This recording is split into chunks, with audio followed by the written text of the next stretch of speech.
B'reazzjoni għad-downgrading tal-ekonomija Maltija mill-Aġenzija Moody's, il-Gvern qal li dan id-downgrade ingħata kważi awtomatikament għax Malti hija membru taż-żona euro. Għall-Gvern il-problema hi sempliċement kwistjoni ta' tnaqqis żgħar tad-deficit u jekk dan isir il-problema tkun solvuta.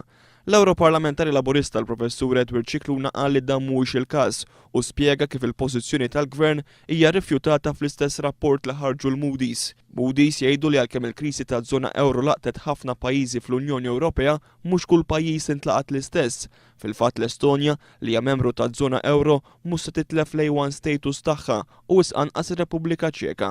Edward Cicluna jgħid ukoll li din mhijiex biss kwistjoni ta' tnaqqis fid-deficit. Is-sitwazzjoni bħalissa qiegħda illi t-tkabbir ekonomiku skont il-Fond Monetarju Internazzjonali il-massimu li jista' jikber huwa ta' 2% u dan inħabba ir-rata baxxa ta' investiment fil-pajjiż.